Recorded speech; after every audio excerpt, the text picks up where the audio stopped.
Hello viewers, welcome back to my channel passion for physics. पिछले video में हमने देखा था इलेक्ट्रिक डाइपोल मोमेंट क्या होता है, electric field at any point on the dipole axis और एन इक्वेटोरियल पॉइंट क्या होता है। उनके फॉर्मूलेज हमने लास्ट वीडियोस में देख लिए थे। आज हम करने वाले हैं उन्हीं फॉर्मूलेज पे बेस्ड कुछ क्वेश्चंस जो कि एनसीईआरटी टेक्स्ट बुक से उठाए गए हैं। प्लस हम also we are going to take up the topic of torque on an electric dipole when it is placed in an electric field. So let's begin first with the numericals which are coming from the NCERT. Okay, so let's take this question. This is NCERT question 1.9. So let's read this question and try to solve it. A system has two charges. एक system है जिसके पास दो charge है. First charge है QA, इसकी value दे रखी है 2.5 into 10 to the power of -7 coulomb, and another charge is QB and its value is -2.5 into 10 to the power of -7 coulomb. Both the charges are of same value but the signs are opposite. One is of positive and another is of negative nature. They are located at the points. The location of the points are also given, but this time the location is given in the coordinates form, like we are giving it in the form of xyz. Okay, so like that we are giving here the values of x1, y1 and z1. Similarly, for another point charge we are giving the value of x2, y2 and z2. These are the coordinates in three-dimensional figure. Okay, what is the total charge and electric dipole moment of the system? That means it is asking two things. First you have to calculate the total charge and then you have to calculate the electric dipole moment. So let us understand this question. Since the positions are given in the coordinate form, we can easily see the x coordinate is 0, y coordinate is 0 and z coordinate is -15 centimeter. Similarly, for another point, x coordinate is 0, y coordinate is 0 and the position for z coordinate is +15 centimeter. So basically it means that x and y coordinates are 0 for both the points. That means both the points lie on the z axis. ठीक है, x axis 0 है, y axis 0 है, तो हमारा जो points है a and b that will lie on the z axis with z equal to -15 centimeter will be called as A point and z equal to 15 centimeter will be called as B point. So let's make this diagram first. So let's assume this is your z axis. Here the positive z axis has been considered. Then here it is the origin and again here minus z axis has been considered. As we know that x and y axis are 0, so we don't need to draw any x and y axis. So now let's do we'll write the charges name over here. So let's take the distance from origin. This is 0. Okay, z equal to 0 over here. Now we come to this point here, z equal to -15 centimeters, and here the value of z comes out to be +15 centimeter. Okay, so this distance is 15 centimeter, this distance is 15 centimeter. Total distance from here to here is, total distance 15 plus 15 will be equal to 30 centimeter. Okay, first point is named as A, which is z equal to -15. You need to be very careful with this. B point is named as +15, so it will be +15. Okay, now where are the charges placed? Let's see. QA charge, which is of positive nature, it is kept at A point. Okay, because it has been given respectively. तो QA किस जगह पे रखा है? A point पे रखा है. QB किस जगह पे रखा है? B point पे रखा है. तो A point पे हमारा क्या है? QA जो कि पॉजिटिव नेचर का चार्ज है +2.5 into 10 to the power of -7 coulomb. और इसी तरीके से B पॉइंट पे QB चार्ज रखा है जिसकी वैल्यू है -2.5 into 10 to the power of -7 coulomb. इसको ज़रा ध्यान से आप रखिएगा. अगर आप बदल देते हैं, चेंज कर देते हैं वैल्यूज, तो आपका आंसर भी डिफर करेगा. ठीक है, in terms of direction. Okay, not in terms of magnitude. So let's have this figure. एक बार और देख लेते हैं. This system is having two charges, this and this. A charge पे आपका QA रखा है, बी पॉइंट पे आपका QB रखा है. ठीक है, ये हमारा डाइपोल सिस्टम हो गया। ये पॉजिटिव चार्ज है, ये नेगेटिव चार्ज है, एक प्लस है दूसरा माइनस है, सेम वैल्यू है, डाइपोल बना रहा है जिनके बीच का डिस्टेंस 2a कितना है 30 सेंटीमीटर है। ठीक है, तो अब हमें इस पूरे सिस्टम के लिए सबसे पहले हमको क्या निकालना है, total charge. We need to calculate the total charge of the system. तो आप समझ लीजिए कि जो भी डाइपोल होता है उसमें जितना पॉजिटिव चार्ज होता है उतना ही नेगेटिव चार्ज भी होता है। ठीक है, तो अगर हम इस पूरे सिस्टम में दो चार्जेस हैं, एक ये चार्ज है एक ये चार्ज है, दोनों चार्जेस इस तरीके से कि दोनों की वैल्यू सेम है और नेचर क्या है, ऑपोजिट है। तो total charge will be calculated as QA plus QB. This is the additive nature of the charges which we are using here. So Q will be equal to, one is given as plus 2.5 into 10 to the power of minus 7 coulomb and another is given to you as minus 2.5 into 10 to the power of minus 7 coulomb. ठीक है, so same values हैं, एक plus में दूसरे minus में, तो automatically total charge क्या हो जाएगा आपका, 0। तो ये किसी भी डाइपोल के लिए होगा, not only for this dipole but for every dipole आपका टोटल चार्ज क्या हो जाएगा, 0 हो जाएगा। तो ये हमारा एक पार्ट था जो हमसे पूछा गया था, हमने उसका आंसर लिख लिया। Now we come to the next part, that is electric dipole moment. Now if we have to calculate the electric dipole moment, तो सबसे पहले तो आप याद करने की कोशिश करिए इलेक्ट्रिक डाइपोल मोमेंट का हमने सिंबल क्या बताया था। How do we represent electric dipole moment? For representation of electric dipole moment, we use the symbol P with a vector sign, okay, small p. So now P लिखना है तो हमें क्या लिखना होगा, it is the product किसका, charge, any one charge magnitude multiplied by the distance between the two charges. This is the formula for the electric dipole moment. So now let's just calculate. P is equal to magnitude of any one. Okay, both of them are same. We have to just consider the numerical value. So I will place 2.5 into 10 to the power of minus 7. Okay, coulomb as the value of charge Q, and instead of 2a, what is 2a? 2a is the distance from one charge to another. That distance is 30 centimeter, but we need to convert it into meters. So I will write 30 centimeter, but I have to convert it into meters, so I will write 30 by 100, and we will just multiply both the quantities for finding out the electric dipole moment. Okay, since it is given in meters, I will write here as meters with unit.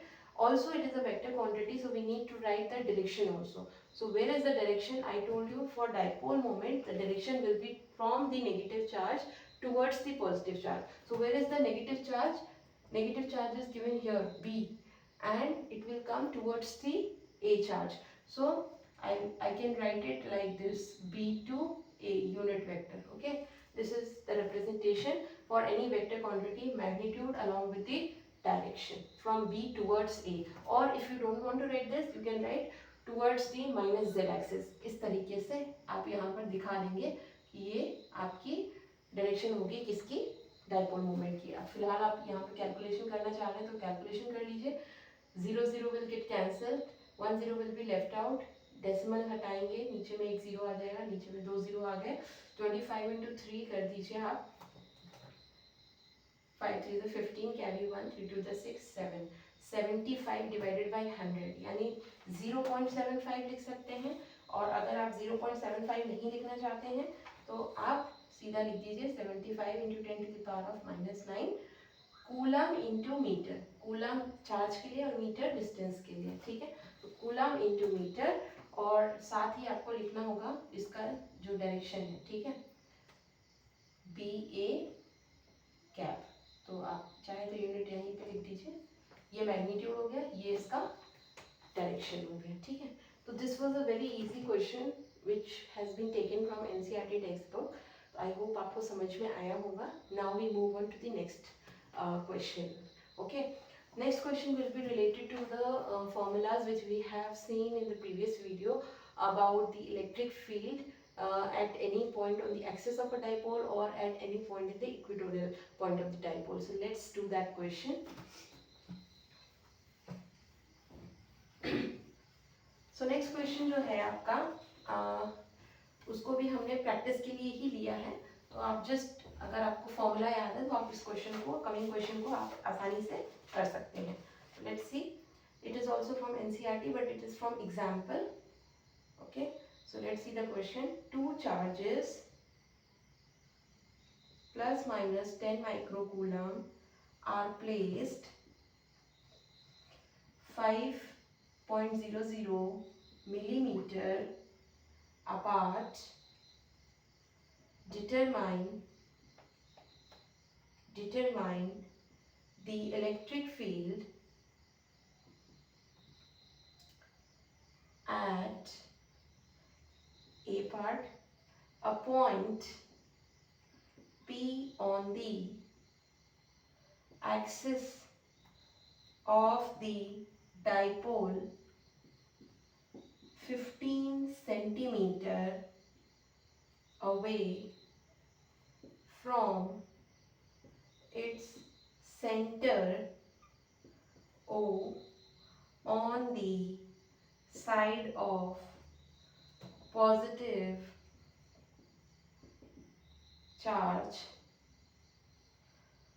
And B part of the question says a point Q 15 centimeter away from O on a line passing through O and normal to axis of dipole. So this is the question which is related to both the formulas. Let's read the question and try to solve it. It is given here two charges. There are two charges.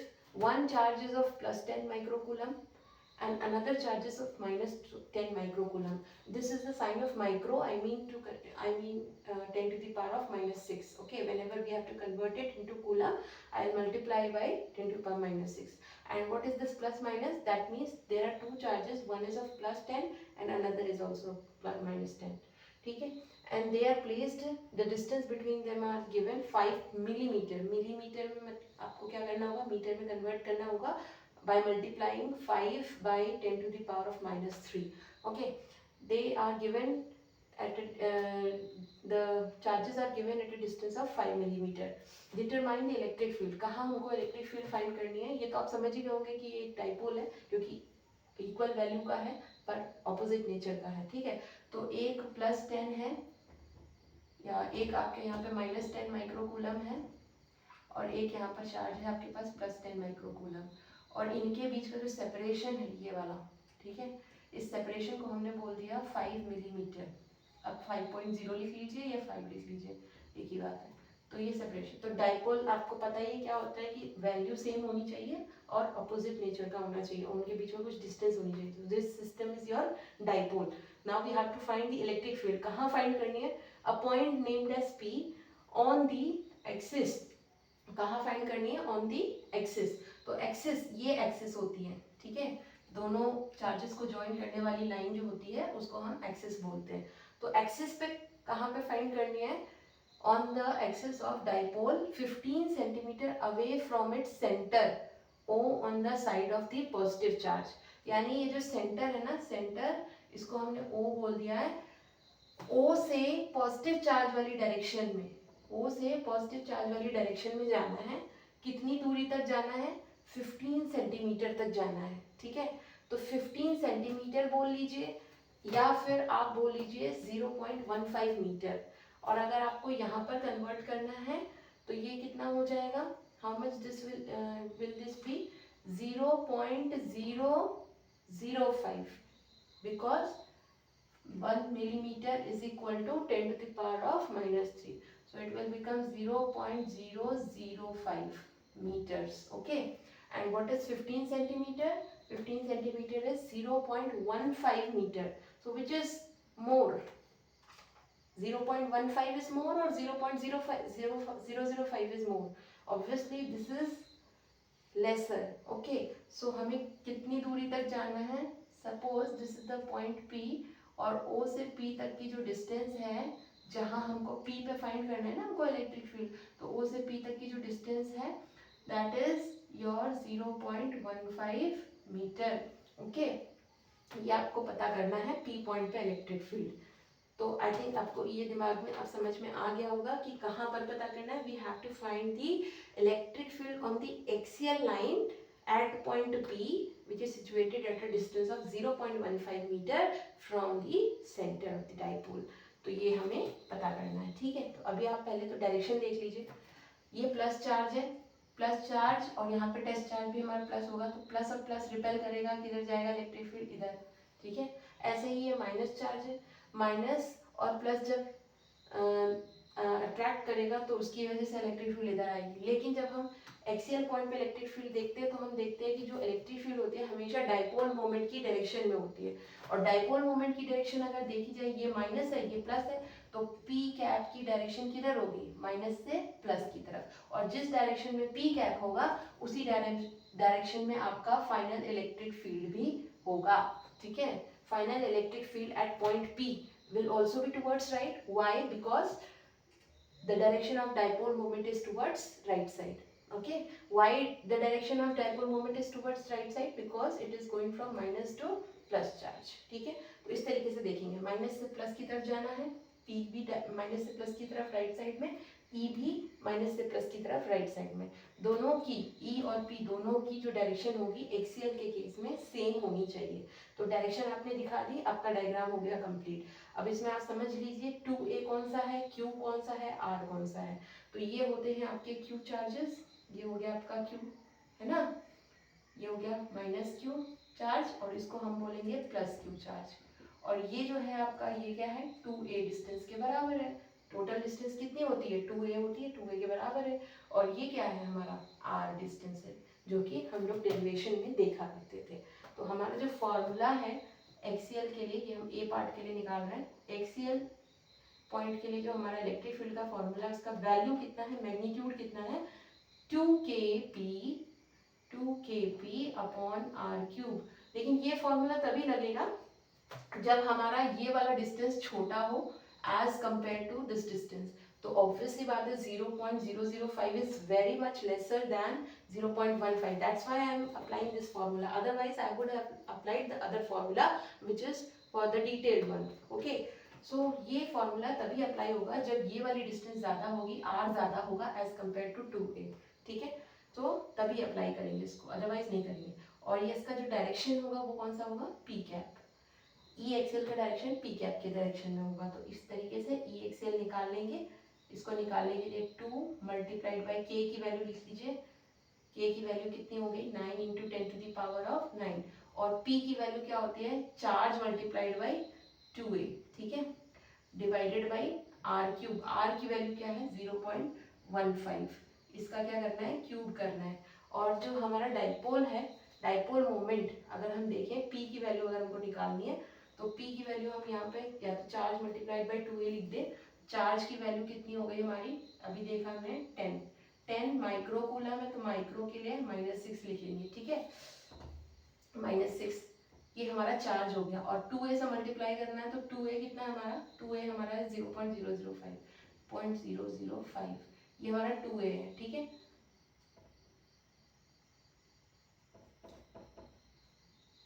ठीक है, तो ये हमारा values हमने put कर दिए। अब हमें जस्ट इसको सॉल्व कर लेना। सॉल्व करने का तरीका मैंने आप लोगों को पहले ही बता दिया। जितने भी न्यूमेरिकल वैल्यूज है सबको एक साथ लीजिए, 10 की पावर्स को एक साथ लीजिए।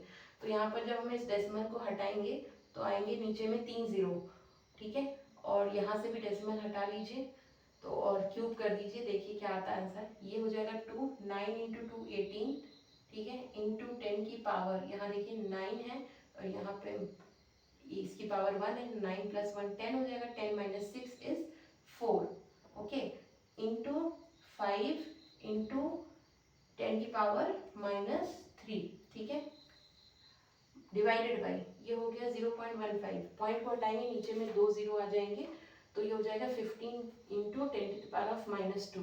तो 15 का क्यूब कर रहे हैं तो 3 बार 15 को मल्टीप्लाई करेंगे, ठीक है, और 10 की पावर -2 इंटू 3 हो जाएगा -6, ठीक है। अब जितनी भी 10 की पावर्स हैं सबको एक साथ कर लीजिए और बाकी सबको एक साथ मल्टीप्लाई कर लीजिए, 5 और ये 3 टाइम्स हो जाएगा, 5 3 ज़ा 15, ओके, तो 6 3 ज़ा 18, तो ये हो जाएगा 6 ऊपर में 6 बचेगा, नीचे में 15 इंटू 15, तो इसको भी आप 10 से कैंसिल आउट कर सकते हैं अगर आप चाहें तो।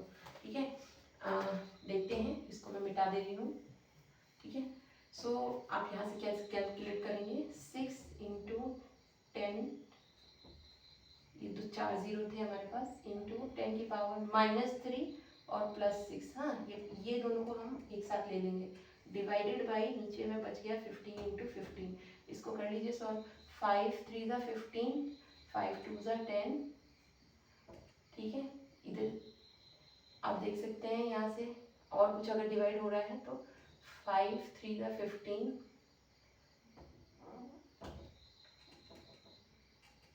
5 4 ज़ा 20। Now if you want to calculate और भी ज़्यादा कैलकुलेशन करना है तो आप कर सकते हैं, 3 2 ज़ा 6 हो गया, तो 4 2 ज़ा 8 हो जाएगा, 8 डिवाइडेड बाई 3 हो जाएगा।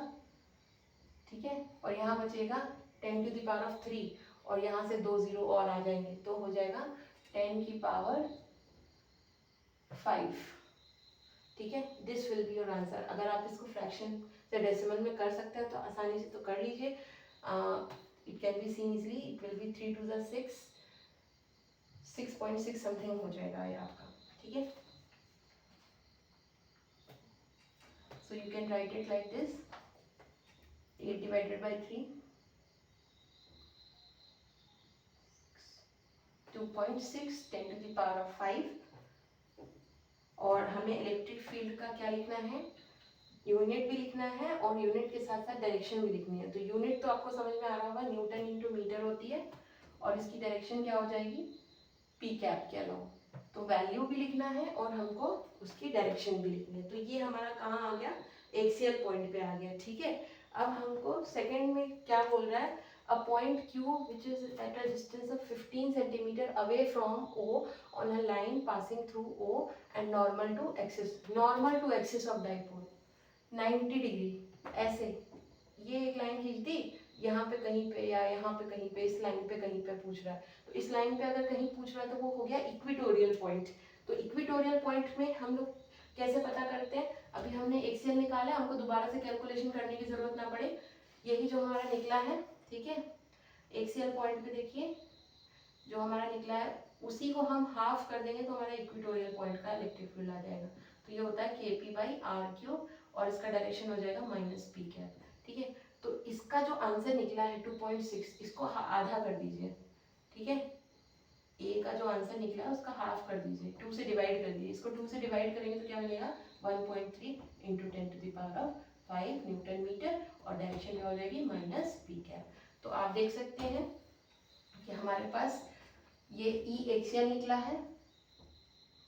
ठीक है, और ई एक्सियल का आधा करेंगे, हाफ करेंगे तो ई इक्विटोरियल निकल जाएगा। ये हम इसलिए कर पाए क्योंकि यहाँ पर इक्विटोरियल पॉइंट भी सेंटर से 15 सेंटीमीटर दूरी पर था, और हमारा जो एक्सियल पॉइंट है वो भी सेंटर से 15 सेंटीमीटर दूरी पर था। तो इक्विटोरियल के लिए आर और एक्सियल के लिए जो आर है सेंटर से जो कैलकुलेट होता है वो दोनों सेम है, इसीलिए हम इसको अप्लाई कर पाए इजीली, हमारा आ गया आंसर। ठीक है, इस बात का आपको ध्यान रखना है, ये फॉर्मूला तभी अप्लाई होगा when r is very much larger than a, तभी अप्लाई होगा, अदरवाइज नहीं होगा। इसको आप जरूर चेक कर लें कि ये जो डिस्टेंस है ना, ये इस डिस्टेंस से काफ़ी छोटी होनी चाहिए। अगर ये मिलीमीटर में थी तभी तो ये सेंटीमीटर में होके हम उसको देख पाए ना, कैलकुलेशन कर पाए, तो इस चीज़ का ध्यान रखेंगे। तो this was the numerical which was the example of NCERT। ठीक है, अब हम नेक्स्ट जो बात करने वाले हैं वो ये है कि किसी भी जगह पर अगर हमको इलेक्ट्रिक फील्ड दे रखी है, यूनिफॉर्म इलेक्ट्रिक फील्ड, तो उस यूनिफॉर्म इलेक्ट्रिक फील्ड में अगर हमने कुछ डायपोल लगा दिया, डायपोल रख दिया, तो उस डायपोल में कितना नेट फोर्स होगा और कितना टॉर्क होगा, तो ये हमें निकालना है। तो ये क्वेश्चन बहुत पूछा जाता है इस टॉपिक से, तो please pay attention. The topic is torque on a dipole in uniform electric field. ठीक है, तो हमें क्या बोला गया कि एक uniform electric field, uniform electric field को किस तरीके से रिप्रेजेंट करते हैं, equal spacing between the lines should be there. So let us suppose ये इलेक्ट्रिक फील्ड लाइंस हैं और इनके बीच का स्पेसिंग सेम है, इसलिए ये यूनिफॉर्म इलेक्ट्रिक फील्ड रिप्रेजेंट करेगा और direction of electric field is towards the right side. ठीक है, फिर हमने क्या किया, एक डाइपोल लिया और इस डाइपोल को कहीं पे भी किसी भी एंगल पे रख दिया। ठीक है, तो डाइपोल में एक माइनस चार्ज होता है, एक प्लस चार्ज होता है, इक्वल वैल्यू का लेंगे, ये माइनस क्यू हो गया, ये प्लस क्यू हो गया। और ये डाइपोल जो है इस एक्सिस से कितना एंगल बना रहा है, सपोज जो आपका डाइपोल है ये हमारे इलेक्ट्रिक फील्ड से कितना एंगल बना रहा है, थीटा। ठीक है, डाइपोल्स के बीच की जो डिस्टेंस है उसको हम 2a मान के चल रहे हैं हमेशा से। ठीक है, ये डिस्टेंस कितनी है, 2a।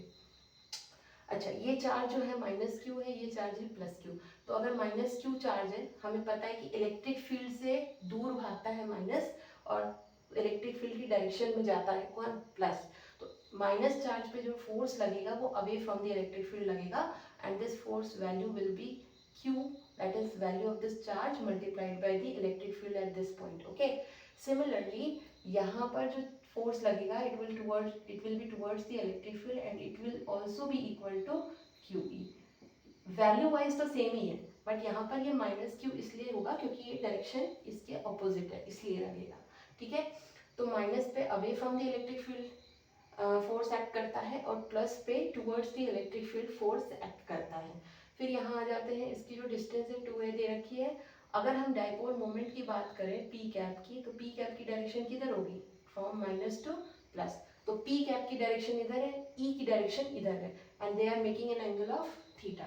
ओके, नाउ दो अलग अलग फोर्सेस आपको देखने को मिल रहे हैं यहाँ पे। ठीक है, लेकिन दोनों का वैल्यू क्या है, सेम है, दोनों अलग अलग डायरेक्शन में। तो अगर हम नेट फोर्स देखना चाहें, net force on the dipole, ठीक है, तो नेट फोर्स कैसे निकालते हैं, टोटल फोर्स यानी रिजल्टेंट, वो निकालने के लिए हमको माइनस पे कितना फोर्स लग रहा है प्लस पे कितना फोर्स लग रहा है दोनों को ऐड करेंगे। इस फोर्स को इसके साथ ऐड कर लीजिए तो ये हो जाएगा माइनस क्यू ई और ये हो जाएगा प्लस क्यू ई।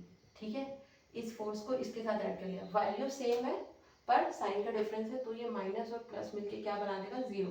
तो नेट फोर्स या रिजल्टेंट फोर्स दोनों एक ही बात है, it is equal to 0 for the dipole when it is placed in the electric field, uniform electric field. Uniform electric field होने के केस में डाइपोल पे लगने वाला जो फोर्स है वो जीरो हो जाएगा। ठीक है, पर फोर्स जीरो हो रहा है लेकिन टॉर्क जीरो नहीं हो पाएगा। टॉर्क जीरो क्यों नहीं हो पाएगा, पहले तो टॉर्क के बारे में समझ लीजिए, टॉर्क क्या होता है। ठीक है, टॉर्क के लिए हम ये बताते हैं कि जब भी किसी ऑब्जेक्ट पे, जैसे ये पेन है, हाँ, इसके दोनों साइड्स में अगर हम फोर्स लगा रहे हैं, अगर ये force equal and opposite direction में हो गए, एक ये वाला जो पॉइंट है, ठीक है, इस पे हमने force towards the black board लगाया, ठीक है, व्हाइट बोर्ड लगाया, और इस पे हमने फोर्स टुवर्ड्स फ्रंट लगाया। ठीक है, तो इस तरीके से ये मूव करेगा। ठीक है, it will move like this because it was placed like this initially, but if I am holding it like this and I am applying the force, it is moving like this, so it is rotating. Okay, so whenever by applying a force we are able to rotate the body, है ना, and the condition is that the line of action of the two forces should be different. Okay, ये वाला जो force लग रहा है ये किधर लग रहा है, ये इस एक्सिस के अराउंड लग रहा है, ये एक्सिस है, इसको बोलेंगे line of action of this force. Okay, इसी तरीके से इस फोर्स का लाइन ऑफ एक्शन कौन सा है, ये वाला। ठीक है, तो इन दोनों का जो हम डिस्टेंस ले रहे हैं, बीच का जो डिस्टेंस लेते हैं line of action of force का, ये first line of action of force, ये दूसरा line of action of force. Force जिस लाइन में लग रहा है उसको लाइन ऑफ एक्शन बोलते हैं। तो ये एक लाइन ऑफ एक्शन हो गया, ये दूसरा लाइन ऑफ एक्शन हो गया, दोनों के बीच में जो परपेंडिकुलर डिस्टेंस हुई वो हमको चाहिए टू कैलकुलेट दी टॉर्क। तो टॉर्क निकालने का जो फॉर्मूला है that is force multiplied by perpendicular distance between the two forces, perpendicular distance between the two forces. ठीक है, तो टॉर्क निकालेंगे कैसे, फोर्स की वैल्यू हमें पता है, फोर्स की वैल्यू क्या है, Q इंटू ई। ठीक है, this is the value of force, और परपेंडिकुलर डिस्टेंस यानी ये वैल्यू चाहिए हमको। अब हमको पता है कि ये एंगल तो कितना है, थीटा है, और ये एंगल ये ट्राइंगल जो है हमारा क्या, कौन सा ट्राइंगल हो गया, 90 डिग्री ट्राइंगल हो गया, क्योंकि ये तो परपेंडिकुलर डिस्टेंस हो गया। तो ये परपेंडिकुलर डिस्टेंस हमको पता करना है, ये बेस है, ये हाइपोटेन्यूज है, ये एंगल है, तो परपेंडिकुलर की वैल्यू कितनी होगी। आप जानते हैं कि अगर आपको किसी ट्रायंगल में ये थीटा दे रखा है और ये 2a हाइपोटेन्यूज दे रखा है और आपको परपेंडिकुलर निकालना है, ठीक है, तो आप क्या करेंगे, perpendicular upon hypotenuse is equal to आपका जो आपका साइन थीटा होता है वो वैल्यू देता है, ठीक है। तो आपको परपेंडिकुलर निकालना है तो क्या करेंगे, हाइपोटेन्यूज से साइन थीटा को मल्टीप्लाई कर लेंगे, तो perpendicular value will be equal to hypotenuse कितना दिया हुआ है 2a, it will be multiplied by sine theta. तो ये जो वैल्यू आई ना, ये वैल्यू ये कितनी आ गई आपकी 2a sine theta. This is the perpendicular distance, this is the perpendicular distance between the two lines of action, और वही हमको यहाँ लिखना है। तो यहाँ पे हम लिख देंगे, फोर्स तो लिख दिया हमने, और इसको लिख देंगे 2a साइन थीटा, ठीक है। तो दोनों फोर्सेस के बीच में जो परपेंडिकुलर डिस्टेंस है उसको हमने यहाँ पे लिख दिया। कैसे कैलकुलेट किया मैंने दिखा दिया यहाँ पर, ठीक है। तो सिंस इसका काम हो गया, मैं इसको रब कर दे रही हूँ, आप कंफ्यूज नहीं होना,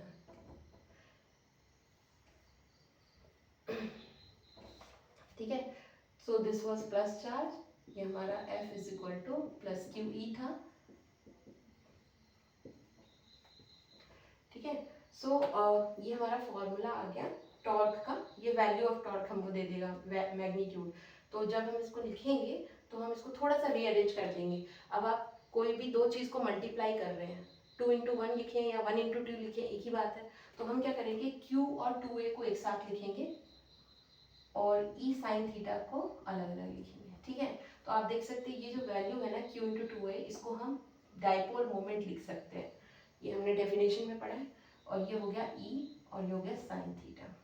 तो टॉर्क की वैल्यू हो गई, टॉर्क का वैल्यू हो गया PE sine theta.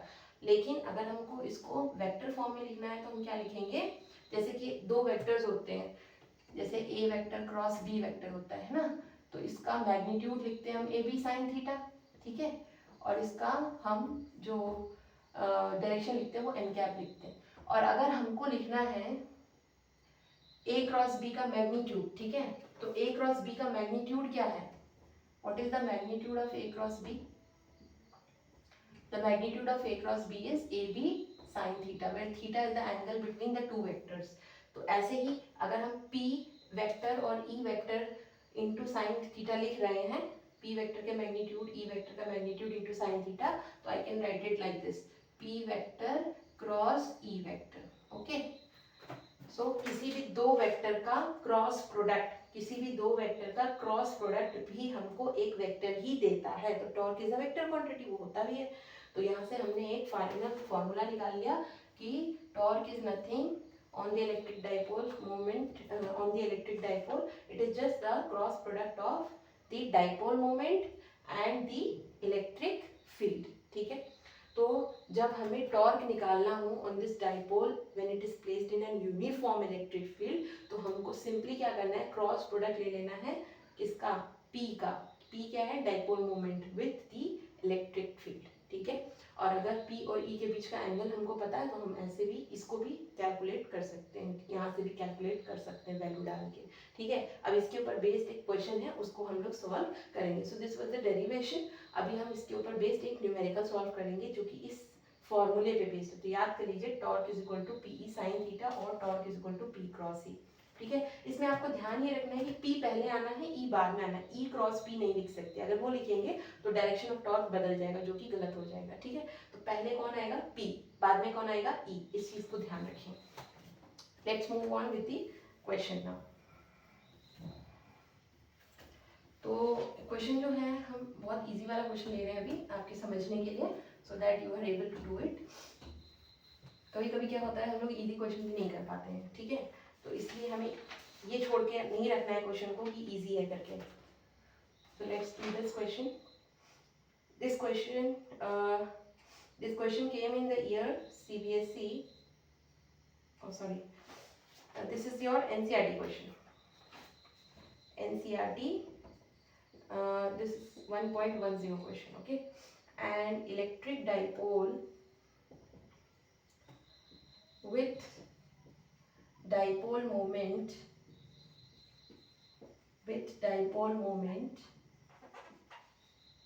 4 into 10 to the power of -9 coulomb meter is aligned at 30 degrees with the direction of a uniform electric field of magnitude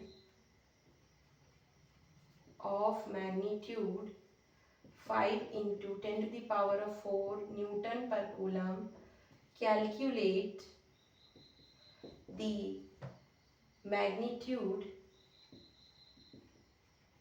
of torque acting on dipole. So see this question and try to understand what is given in the question. जो जो चीज़ें given है question में उसी के according आपको आगे attempt करना है, ठीक है. So let's see. यहाँ पर आपका एक क्वेश्चन दिया हुआ है क्या, एक इलेक्ट्रिक डाइपोल है, उसका डाइपोल मोमेंट, और अगर आपको समझ में नहीं आ रहा है कि डाइपोल मोमेंट क्या कहाँ लिखा हुआ है तो आप इस वैल्यू को देखिए, इसकी यूनिट को देखिए. यूनिट लिखा है कूलम इंटू मीटर. कूलम मतलब चार्ज, मीटर मतलब डिस्टेंस, चार्ज इंटू डिस्टेंस. ये किसका फॉर्मूला होता है, डाइपोल मोमेंट का. तो यहाँ से समझ जाइए कि ये किसकी वैल्यू दी है, डाइपोल मोमेंट की वैल्यू दी है. तो हम यहाँ लिखेंगे P वेक्टर, इसकी वैल्यू दी है 4 into 10 to the power of -9 coulomb metre. ठीक है, इसका वैल्यू दिया हुआ तो मैग्नीट्यूड दिया तो हम P लिख दे या P वेक्टर मोड के अंदर लिख दे, एक ही बात है. तो वैल्यू दिया है इसलिए हम P वेक्टर नहीं लिख सकते, अदरवाइज हमको डायरेक्शन लिखना पड़ेगा.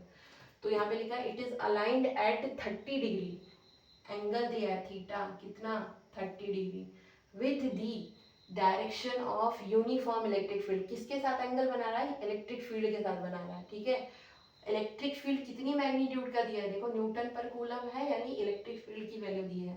तो इलेक्ट्रिक फील्ड कितनी वैल्यू का दिया है, इसको ऐसे भी लिख सकते हैं. तो value of electric field is 5 into 10 to the power of 4 newton per coulomb. ठीक है, तो आपको P दे रखा है, थीटा दे रखा है, E दे रखा है, और आपको क्या निकालना है, मैग्नीट्यूड ऑफ टॉर्क यानी मैग्नीट्यूड निकालना है. ठीक है, आपको डायरेक्शन तो निकालनी नहीं है, तो मैग्नीट्यूड वाला फॉर्मूला लगाइए, टॉर्क PE साइन थीटा. ये तो फॉर्मूला हो गया, ये मैग्नीट्यूड वाला है, टॉर्क वेक्टर वाला फॉर्मूला नहीं है ये. ठीक है, वेक्टर वाला होता है तो हमको डायरेक्शन में निकालने पड़ते हैं. तो ये हो गया torque is equal to P की वैल्यू दे रखी है 4 into 10 to the power of -9. ठीक है, E की वैल्यू दी है 5 इंटू 10 की पावर 4 और साइन ऑफ 30 डिग्री. अब साइन 30 की वैल्यू याद कर लीजिए क्या है और यहाँ पे सॉल्व कर लीजिए. 5 इंटू 4 हो गया 20, तो 20 मल्टीप्लाइड बाई 10 की पावर ये -9 ये +4, -9 और +4 मिलके क्या बना देगा -5, और ये साइन 30 की वैल्यू कितनी हो गई, हाफ. तो हाफ लिख देंगे यहाँ पे, तो 2 से ये कट गया 10 हो गया, तो 1 10 की पावर 1 -5 यानी कितना हो गया 10 की पावर -4. और यूनिट क्या होती है टॉर्क की, टॉर्क मतलब फोर्स इंटू परपेंडिकुलर डिस्टेंस बोला था, यानी फोर्स की यूनिट हो गई न्यूटन इंटू डिस्टेंस यानी मीटर. तो टॉर्क की यूनिट क्या हो जाएगी, newton into metre. This will be the unit for torque. ठीक है, तो this is a very simple numerical, बहुत ही इजीएस्ट न्यूमेरिकल है. जस्ट आपको वैल्यू पुट करनी है, पहचान के कौन सी चीज़ कहाँ लिखी है. तो न्यूमेरिकल करना कोई डिफिकल्ट टास्क नहीं है, आपको जस्ट अंडरस्टैंड करना है लैंग्वेज क्या कह रहा है. अगर आपको समझ में नहीं आ रहा कौन सी क्वांटिटी है तो यहाँ यूनिट दी रहती है, यूनिट से भी पता कर सकते हैं, अदरवाइज मोस्टली दिया ही रहता है. ठीक है, तो this was the numerical which we have taken from NCERT. Okay, now we move on to another question which came in the year CBSE examination 2024. This numerical which we are going to take up next. Okay, so let's see. So in the 2024 examination थोड़ा सा language घुमा के question आया था, but वो भी easy था, उतना भी डिफिकल्ट नहीं था. तो आप यहाँ से देख सकते हैं CBSE में किस लैंग्वेज के साथ क्वेश्चन पूछे जाते हैं, यहाँ से आपको आइडिया लग जाएगा. 2024 में ये क्वेश्चन पूछा गया, an electric dipole consist of point charges -1.0 pico coulomb. अभी तक हम माइक्रो लिखते आ रहे थे ना, इस बार इन्होंने पीको दे दिया. ठीक है, and plus 1.0 picocoulomb located at 0,0 and 3 millimeter, 4 millimeter in XY plane. And electric field E is equal to 1000 volt per meter I cap should switched on in the region. I cap switched on in the region. Find the torque on dipole. ठीक है, ये question है आपका। तो आधे लोग तो देख के ही घबरा गए, बोले कि ये क्या दे रखा है 0,0 3,4 ये क्या है। ठीक है, तो आपको घबराने की जरूरत नहीं है, एकदम काम माइंड से, पीसफुल माइंड से क्वेश्चन को पढ़िए। पहले बोल रहा है एक इलेक्ट्रिक डाइपोल है। डाइपोल है तो मतलब दो चार्जेस होंगे, एक प्लस एक माइनस, इक्वल वैल्यू के, कंसिस्ट ऑफ पॉइंट चार्जेस। एक वैल्यू दी है ये और एक ये। ठीक है, तो Q1 कितना हो गया आपका -1.0 पिको कूलम। पिको दिया है, पिको को आपको कन्वर्ट करना पड़ेगा इनटू द ऐसा यूनिट। तो पिको की जगह क्या लिखेंगे -12 कूलम। ठीक है, तो आप इसको डायरेक्ट लिख सकते हैं -10⁻⁻12 कूलम। ऐसे ही Q2 की वैल्यू कितनी आ जाएगी, +1.0 पिको कूलम दिया है, तो इसको भी हम लिख सकते हैं +10⁻12 कूलम। ठीक है, -12 कूलम। ओके, तो एक चार्ज माइनस में दिया है, दूसरा चार्ज प्लस में दिया है। एंड Q1 चार्ज कहाँ रखा हुआ है 0,0 पॉइंट पे रखा है, और Q2 चार्ज कहाँ रखा है 3,4। तो ये आप x, y मानिए, इसको भी x, y कोऑर्डिनेट मानिए। तो जब आप मैथ्स में ग्राफ बनाते हैं तो आप कैसे बनाते हैं, ये y एक्सिस होती है, ये x एक्सिस होती है, ऐसे ही तो बनाते हैं मैथ्स में ग्राफ, और ये 0 होता है ओरिजिन। ठीक है, तो जो ओरिजिन होता है वहाँ के जो कोऑर्डिनेट्स होते हैं x, y, वो हम क्या लिखते हैं 0,0 ही तो लिखते हैं। ठीक है, ओरिजिन पे हम क्या लिखते हैं 0,0 लिखते हैं। और जो हमारा Q1 वाला चार्ज है माइनस वाला, वो पहले कहाँ रखा हुआ है, यहाँ पे रखा हुआ है। तो यहाँ पे कौन सा वाला चार्ज रखा है, Q1 वाला चार्ज रखा है, ये वाला। ठीक है, दूसरा चार्ज जो है प्लस वाला, वो कहाँ रखा है 3,4 वाली प्लेस पे रखा हुआ है। ठीक है, तो 3,4 देखिए कैसे लिखेंगे, 3 किसकी वैल्यू है x कोऑर्डिनेट की, 4 किसकी वैल्यू है y कोऑर्डिनेट की, x, y बोलते हैं। तो x कोऑर्डिनेट में 1 2 3, ठीक है, 3 टाइम्स आगे चले जाएंगे, और y कोऑर्डिनेट में उतना ही 4 बार ऊपर ये। ठीक है, तो 3,4, ये 3 और ये 4, तो यहाँ कहीं आएगा आपका 3,4। ठीक है, और ये मिलीमीटर में है, याद रखिए। ठीक है, तो फिलहाल हम पहले इसको सॉल्व कर लेते हैं, उसके बाद हम मिलीमीटर वाली वैल्यू रखेंगे। तो एक चार्ज आपका 0,0 पे रखा है, दूसरा चार्ज आपका यहाँ रखा है। ठीक है, और इन दोनों को ज्वाइन करने वाली लाइन ये रही। ठीक है, Q2 चार्ज आपका प्लस है और ये Q1 चार्ज आपका माइनस है, तो माइनस से प्लस की तरफ जाता है ना डाइपोल मोमेंट, हमेशा माइनस से प्लस की तरफ।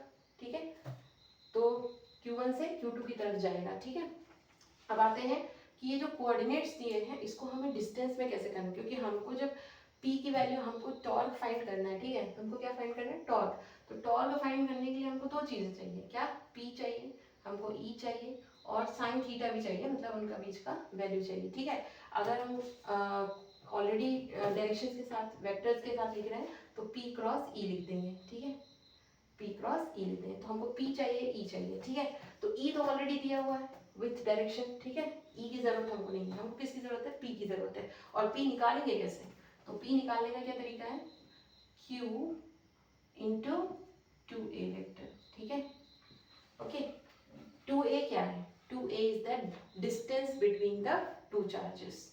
ठीक है, तो यहाँ पर ये दोनों फॉर्मूला आपको जरूर लिखना है। अगर आपको क्वेश्चन नहीं भी आता है, you don't know how to deal with the question, at least आपने देखा कि टॉर्क पूछ रहा है ऑन अ डाइपोल, तो आप फॉर्मूला उठा के लिख दीजिए। ठीक है, ये टॉर्क का फॉर्मूला हो गया, ये आपका डाइपोल मोमेंट का formula, this is torque, this is dipole moment. Okay, तो ये 2A जो था ये क्या था, ये Q1 और Q2 के बीच की डिस्टेंस ही तो थी। ठीक है। तो ये डिस्टेंस आप कैसे पता करेंगे, how will you calculate the distance, तो उसके लिए मैं आपको एक यहाँ पर कंसेप्ट दे रही हूँ। ये जो है ना, ये अगर हम ओरिजिन से इधर की तरफ जाएं तो एक इसको बोलते हैं पोजीशन वेक्टर, ठीक है।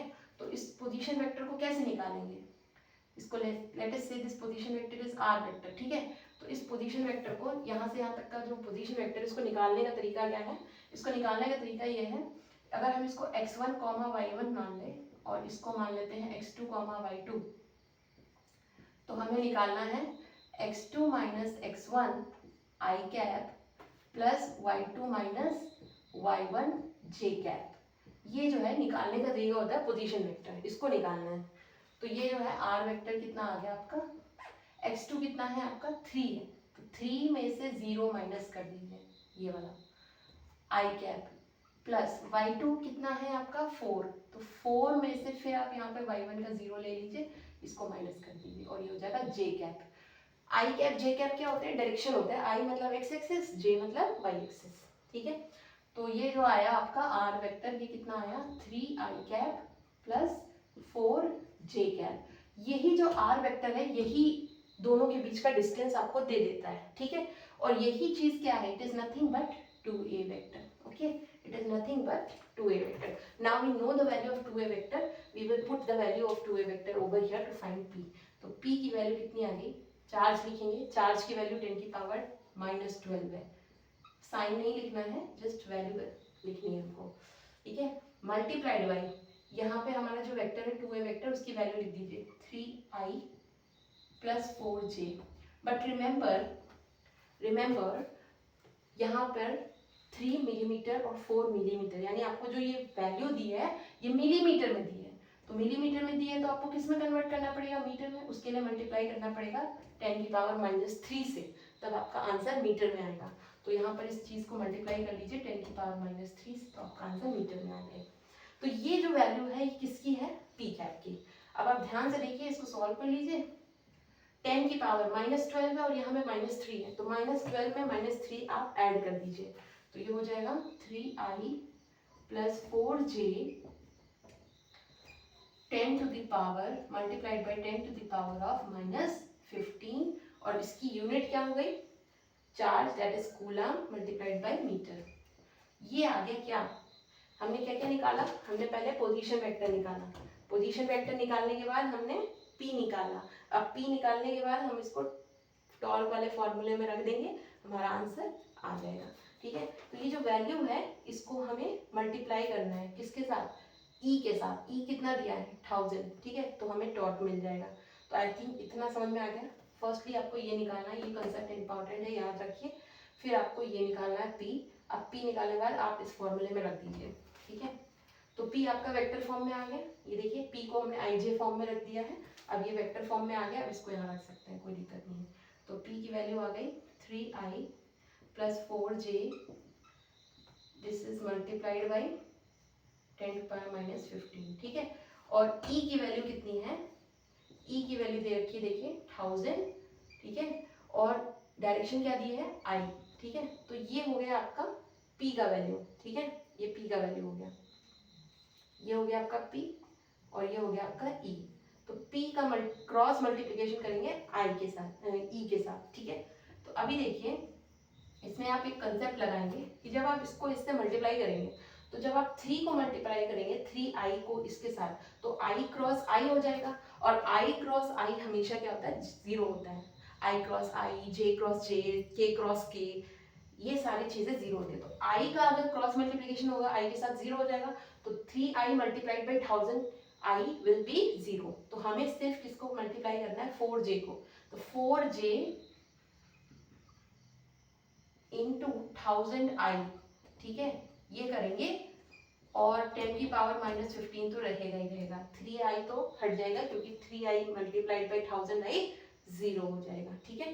तो ये हो गया, तो टॉर्क इज इक्वल टू 4 इंटू 1000 और j क्रॉस i, ठीक है, ये तो मल्टीप्लाई हो जाएगा 10 की पावर -15 से, और j क्रॉस i को हम क्या लिखते हैं, अगर आपको याद हो तो j क्रॉस i को हम k लिखते हैं। तो ये है 10 की पावर 3 और ये है -15, तो लिख देंगे 4 इंटू 10 की पावर -12 जे क्रॉस आई की वैल्यू है -k, यानी जो भी टॉर्क है आपका वो -z एक्सिस की तरफ लग रहा है। ये आपको समझा रखा था, आई जे के रूल होता है, आई जे के, आई से जे जाएंगे तो k मिलेगा, जे से k जाएंगे तो i मिलेगा, k से i जाएंगे तो j मिलेगा। तो अभी तो हम j से i जा रहे हैं ना, उल्टा जा रहे हैं, अगर j से i जाएंगे तो हमको -k मिलेगा। ओके, तो इस तरीके से देखा जाता है इसको। तो आंसर आपका आ गया टॉर्क का विथ डायरेक्शन। ठीक है, तो ये आपको देख लेना है कि जब आप टॉर्क लिख रहे हैं तो सिर्फ वैल्यू नहीं लिखनी है, उसकी डायरेक्शन भी लिखनी है। ठीक है, कई लोगों ने वैल्यू लिख के छोड़ दिया तो वो पूरा माना नहीं जाएगा आंसर। ठीक है, so this was the question which came in the year CBSE 2024। ठीक है, now this was all about the torque theory. अब जो है एक क्वेश्चन और लेने वाले हैं हम, जो कि इलेक्ट्रिक फील्ड से था। ठीक है, electric field due to dipole. ठीक है, तो देखते हैं, उसको देखते हैं हम लोग। ये भी क्वेश्चन आया हुआ है 2023 में। So let's see this question.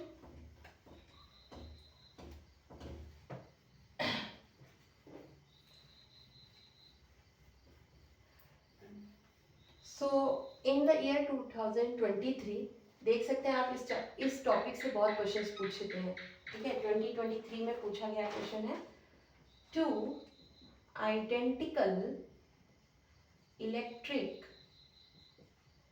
dipoles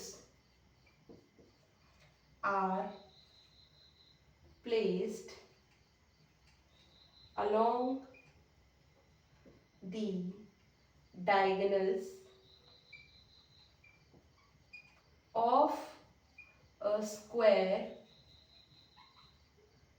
ABCD। एक स्क्वायर है ABCD, ऑफ साइड, साइड दे रखी है कितनी, √2 मीटर, as shown. obtain the magnitude and direction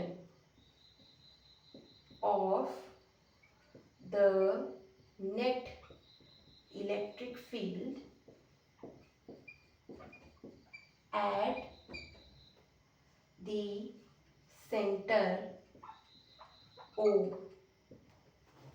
ठीक है, तो आपको एक स्क्वायर दिया हुआ है, ये जो स्क्वायर है इसमें आपने ABCD नाम दे रखा है, और यहाँ पे चार्जेस भी दे रखे हैं। A पे चार्ज है +Q, B पे चार्ज है -Q, C पे चार्ज है -Q एंड D पे चार्ज है +Q। देखिए इसको क्वेश्चन को, और आपको O पे फाइंड करना है, सेंटर पे।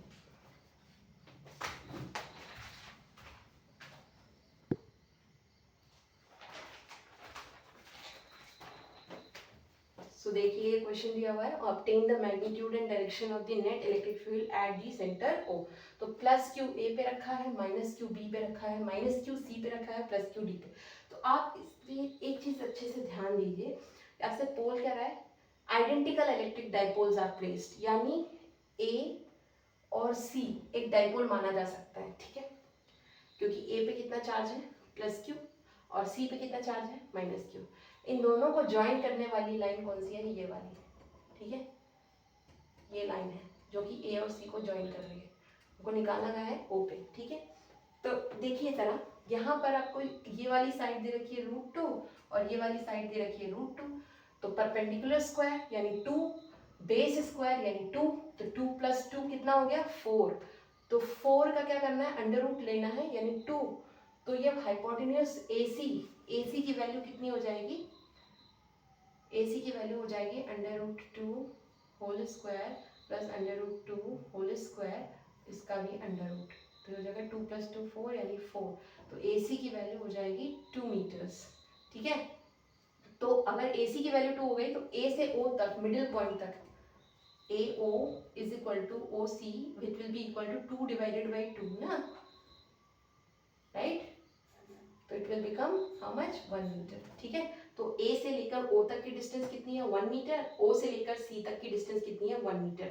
अब ऐसे जो क्वेश्चंस होते हैं जहां पर हमको एक पर्टिकुलर डाइपोल के सेंटर पे इलेक्ट्रिक फील्ड फाइंड करनी है, तो हमें एक शॉर्टकट फॉर्मूला याद होना चाहिए। अगर आप चाहें तो निकाल भी सकते हैं, हमने पहले किया हुआ है, जब हमने ट्राइंगल वाला क्वेश्चन किया था वहाँ पर हमने किया हुआ था। अगर आप चाहते हैं डिटेल में निकाल तो वैसे भी निकाल सकते हैं, अदरवाइज आप शॉर्टकट भी लगा सकते हैं यहाँ पर। तो ये जो है इलेक्ट्रिक फील्ड जब सेंटर पे पता करेंगे तो ध्यान दीजिए यहाँ पे पॉजिटिव डिस्चार्ज रखेंगे, इसकी वजह से उस पॉजिटिव डिस्चार्ज पे किधर फोर्स लगेगा, टुवर्ड्स दिस साइड, ठीक है, ओके। उसी तरीके से आपका जो सी पे -q चार्ज है वो क्या करेगा, इस पॉजिटिव डिस्चार्ज को अट्रैक्ट करेगा। दोनों ए की वजह से भी और सी की वजह से भी इलेक्ट्रिक फील्ड आपका इसी डायरेक्शन में लगेगा। तो नेट इलेक्ट्रिक फील्ड जिसको हम E1 बोल रहे हैं, ए और सी दोनों की वजह से, वो किस डायरेक्शन में लगेगा, towards the C, okay. So in that case जब हम EA निकालेंगे, EC निकालेंगे, तो वैल्यू देखते हैं EA और EC की। तो EA की वैल्यू कितनी हो जाएगी, K times Q divided by 1 का स्क्वायर, क्योंकि A और O के बीच की जो डिस्टेंस है वो कितनी है, 1 है, 1 मीटर। तो यहाँ पे जब हम इलेक्ट्रिक फील्ड निकालेंगे A की वजह से तो कितनी आएगी, E times K multiplied by divided by 1 का स्क्वायर, तो ये हो जाएगा K इंटू Q, ठीक है। और सेम वैल्यू किसकी आएगी, सेम वैल्यू किसकी आएगी, EC की। क्यों, क्योंकि देखिए यहाँ भी चार्ज कितना है, Q, तो source charge multiplied by the K divided by ये डिस्टेंस भी कितनी है, 1 मीटर है, ठीक है। तो 1 मीटर दोनों के लिए है, तो एक्जैक्टली सेम वैल्यू होगी A की वजह से और C की वजह से, और दोनों का डायरेक्शन भी क्या है, सेम है। तो E1 वैल्यू जो है कब मिलेगी हमको, जब हम EA और EC को ऐड कर लेंगे। तो ये 2 टाइम्स हम लिख सकते हैं EA, क्योंकि दोनों वैल्यू क्या है, सेम है, EA और EC वैल्यू सेम है, तो हम 2 टाइम्स, तो E1 यानी net resultant electric field because of this dipole AC on point O will be equal to 2 times EA की वैल्यू है K इंटू Q। और इसकी जब डायरेक्शन देख रहे हैं तो डायरेक्शन किधर से है, O से C की तरफ, फ्रॉम O टू C, इसके लिए कैप लगा देंगे, तो यहाँ पर इलेक्ट्रिक फील्ड वेक्टर लिख देंगे E1, ठीक है। तो जैसा हमने E1 लिखा है वैसा ही हम दूसरे डाइपोल के लिए, ये जो हमारा BD डाइपोल है उसके लिए भी हम वैसे ही निकालेंगे जैसा कि हमने AC के लिए निकाला। तो AC की वजह से टोटल जो इलेक्ट्रिक फील्ड आया वो आया E1। ऐसे ही हम ये जो हमारा BD है ये भी एक डाइपोल हो गया, ये -q ये +q, यहाँ पे भी ये 1 वैल्यू सेम है। अब देखिए यहाँ पर हमने पॉजिटिव चार्ज रखा, इस पॉजिटिव की वजह से रिपल्शन होगा, यहाँ आएगी electric field due to D, और B की वजह से भी इलेक्ट्रिक फील्ड इधर ही आएगी, दोनों की वजह से इलेक्ट्रिक फील्ड इधर आएगी, तो दोनों का जब सम करेंगे तो वो आ जाएगा E2, और वो भी कितना होगा, E1 के बराबर ही होगा। तो E1 और E2 बराबर ही होंगे, बस डायरेक्शन अलग होगी। Similarly E2 will be equal to 2KQ O से B तक, ठीक है, O से B तक की डायरेक्शन हम ले लेंगे। तो E1 और E2 दोनों हमको अलग अलग डायरेक्शन में मिले, लेकिन वैल्यू दोनों की क्या है, सेम है। अब हमको क्या करना है, टोटल इलेक्ट्रिक फील्ड निकालनी है, नेट निकालना है ना टोटल। तो हमारे पास एक वेक्टर ये है, दूसरा वेक्टर ये है, अब दोनों वेक्टर्स का एडिशन करना है, तो parallelogram law of vector addition लगा दें, क्योंकि ये सेंटर को मीट कर रहा है, सेंटर पे मीट कर रहा है, तो ये एंगल क्या है, दो वेक्टर के बीच में 90 डिग्री। कभी भी दो वेक्टर के बीच में एंगल 90 डिग्री होता है तो हम सिंपल फॉर्मूला लगाते हैं, r = √a² + b², तो लगाते हैं इसको और निकालते हैं। तो यहाँ पर आपका जो है इसके पैरेलल हम बना देंगे यहाँ पर, और इसके पैरेलल बना देंगे यहाँ पर, तो हमारा रिजल्टेंट इलेक्ट्रिक फील्ड आ जाएगा, ये हो जाएगा नेट इलेक्ट्रिक फील्ड की डायरेक्शन, ठीक है, जो हम फिगर में शो करेंगे। फिगर में शो करना बहुत इंपॉर्टेंट है। तो नेट इलेक्ट्रिक फील्ड इसका वैल्यू जब आप निकालेंगे तो it will be equal to √E1² + E2²। अब आप देख सकते हैं दोनों की वैल्यू तो सेम ही है, वैल्यू रखेंगे तो सेम ही आएगा। तो E net = 2KQ² + 2KQ², और इसका क्या करना है, √, ठीक है, दोनों की वैल्यू रख दी हमने, √, निकाल दिया। तो जब सेम चीज का करेंगे तो 2 टाइम्स हो जाएगा, तो 2 × 2KQ होल स्क्वायर, ठीक है, 2 टाइम्स है, ये √, में ले लिया। तो नेट इलेक्ट्रिक फील्ड कितना आ गया हमारा, √2 × 2KQ, ये आ गया value of net electric field, ठीक है। अब अगर हमको इसकी डायरेक्शन भी बतानी है तो नेट इलेक्ट्रिक फील्ड की डायरेक्शन देख लीजिए किधर होगी, E net = 2 √2 AQ, आप ऐसे भी लिख सकते हैं direction, towards right, towards right, ठीक है, आप ऐसे भी डायरेक्शन को लिख सकते हैं। सो आई थिंक ये आपका आंसर यहाँ तक खत्म हो गया, ठीक है। तो आपने क्या किया, पहले AC की वजह से टोटल इलेक्ट्रिक फील्ड निकाली E1, फिर BD की वजह से आपने टोटल इलेक्ट्रिक फील्ड निकाली E2, और फिर E1 और E2 को वेक्टरली आपने ऐड कर दिया। तो this is how you are going to calculate the net electric field. ऐसे कुछ एग्जांपल्स हमने पिछले वीडियोस में भी देख रखे हैं, इसलिए मैंने इसको ज़्यादा डिटेल में नहीं समझाया, क्योंकि ऑलरेडी मैं पहले समझा चुकी हूँ। तो फिर भी इतना भी अगर आप कर देते हैं तो आपको पूरे मार्क्स मिल जाएंगे, ठीक है। तो this question came in the year CBSE 2023। तो आई थिंक हमने सारे जितने भी इलेक्ट्रिक डाइपोल से रिलेटेड, इलेक्ट्रिक फील्ड से रिलेटेड जितने भी न्यूमेरिकल्स थे ऑलमोस्ट सारे कर लिए NCERT से, एज वेल एज 2024 में या 2023 CBSE बोर्ड एग्जामिनेशन में जो भी आया है सब हमने अभी कवर कर लिया है। आई थिंक इतना बहुत है। एंड अब हम आगे बढ़ेंगे, नेक्स्ट वीडियो में आपको मिलेंगे कुछ और थ्योरी के क्वेश्चंस जो कि CBSE एग्जाम में पूछे गए हैं अलॉन्ग विद न्यूमेरिकल्स, ठीक है। सो टॉर्क का टॉपिक हमने आज खत्म कर लिया है। आई होप आपको समझ में आया होगा। अगर आपको फिर भी कुछ डाउट लगता है, आप कुछ पूछना चाहते हैं, तो you can always comment in the my comment section in the YouTube channel. तो please follow my channel and like and subscribe. अगर आपको ये वीडियोस अच्छी लग रही हैं, आप पढ़ने में आपको हेल्प मिल रही है, then I will be very grateful. Thank you so much.